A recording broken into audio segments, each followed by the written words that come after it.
Hey everyone, thanks for checking out the 2016 PS4 retrospective. In this video we're covering just the physical exclusives that came out at retail. I'm going to get to the digital stuff at some other point, and multi-platform stuff will come in another video. But yeah, let's just get to it. Getting into quarter 3 of 2016 for the PS4, the first game is Romance of the Three Kingdoms 13. This is the first entry for this console generation. It combines the typical kingdom ruling with combat where you control the soldiers. I don't have much experience with this series, it's a bit out of my wheelhouse, but this release was considered a huge step up from the previous game.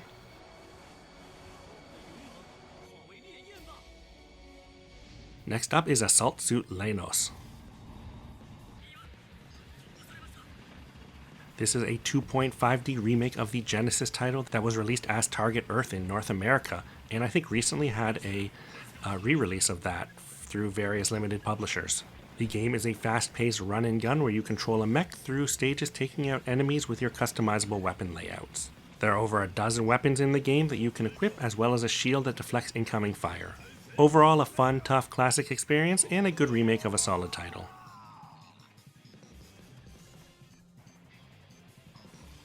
Then we get Fairy Fancer F, Advent Dark Force. This is an update of the PS3 JRPG by CompileHard. This new Advent Dark Force version features updated graphics, 6 characters in your combat party, and new story content. Along with the new extra scenes in the main game, the game introduces a branching path which allows the player to experience the original branch of the game, or two completely new stories with new endings.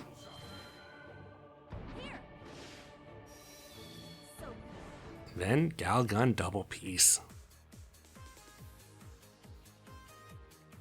The second Galgun game is the first to come out in English and is a crazy over-the-top anime on-rails shooter where you play a high school student who's been made irresistible to his female schoolmates by a Cupid angel in training who messes up. Your goal is to get through the school while being chased by love-struck students and confess your love to your crush. To do that, you have a pheromone gun which temporarily stops anyone in your way. There are multiple paths through the game, different love interests and endings. There are multiple paths through the game for different love interests and different endings.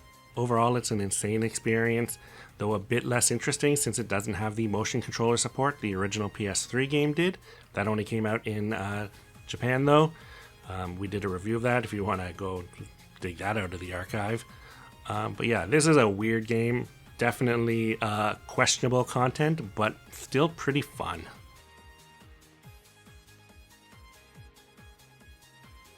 Then, No Man's Sky.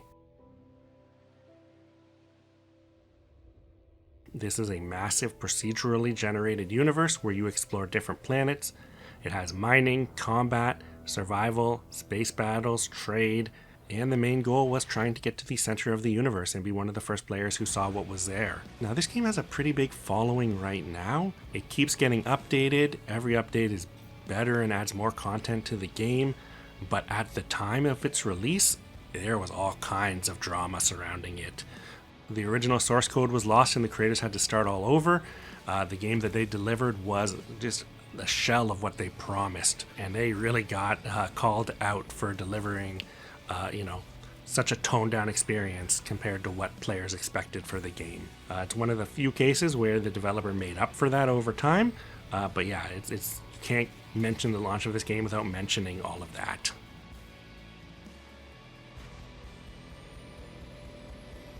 Next is the King of Fighters 14. The 14th mainline King of Fighters game really switches things up from past releases, mainly by being the first numbered title in full 3D.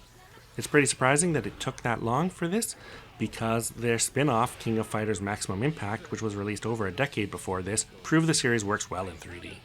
With the learnings of other games like Street Fighter 4 and Tekken from this generation, they were definitely able to improve upon that formula. The game features 16 teams of 3 fighters for a total of 58 different characters. It kicks off the 4th arc in the series, introducing a new entity called Verse, who brings a lot of multiverse weirdness to the story. New gameplay features include a new rush combo system that makes the game more accessible to new players, the kind of thing a lot of fighters were adding around this time, new climax super special moves, and a new max mode which temporarily gives the player unlimited energy for special attacks. Overall, it's a great entry point for newcomers to the series and worth checking out if you're interested in fighting games and haven't.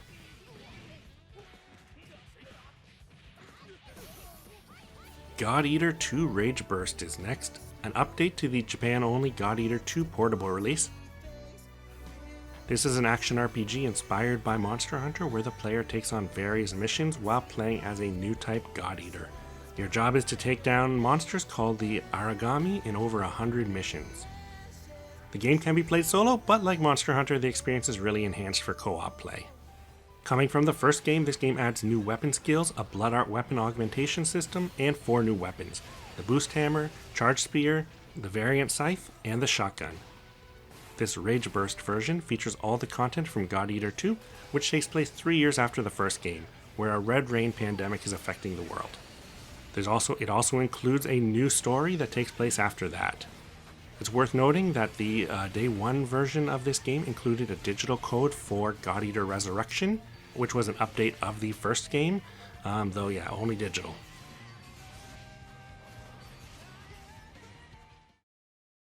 Then we get Hatsume Miku Project Diva X. The third Project Diva game, released in English, features 25 songs and 6 medleys, most of which weren't included in the previous games. The game has the same rhythm-style gameplay the series is known for, but includes a new structure that ties the songs together with character interactions in a kind of loose story mode, where you're completing objectives while unlocking new songs to help the Vocaloids learn more about themselves. Aside from unlocking more songs, you can obtain different costumes and accessories which can boost your performance if they match the style of the song.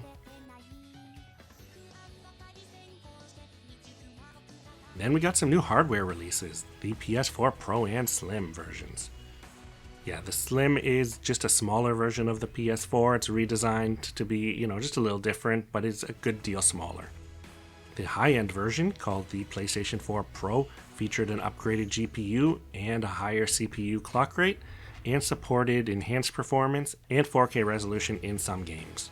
It was a great upgrade to the PS4, although it was criticized at the time because it didn't have an Ultra HD Blu-ray player in it, and it wasn't quite strong enough to run games natively in 4K. They were all upscaled. That was definitely selling points that the Xbox One X were using at that time. A huge benefit to both of those releases was that they had better heat management, so it was less likely for your console to sound extra loud while the fans were running, and less likely for them to break down because of the heat. Last game for this quarter is Psycho Pass Mandatory Happiness. This was one of several visual novels released this year that were also released on the Vita. It's worth knowing that it came out over here for fans of the anime. It takes place in between some of the episodes of the show and tells a side story there. But because it's a visual novel and I prefer to play those on the Vita, I'll cover that in the Vita 2016 retrospective when I get there.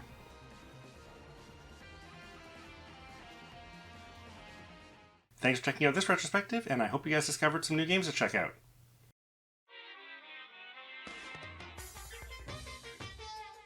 It's appreciation time! Reward Mike's hard work by subscribing. Otherwise, we might see you in the next class trial.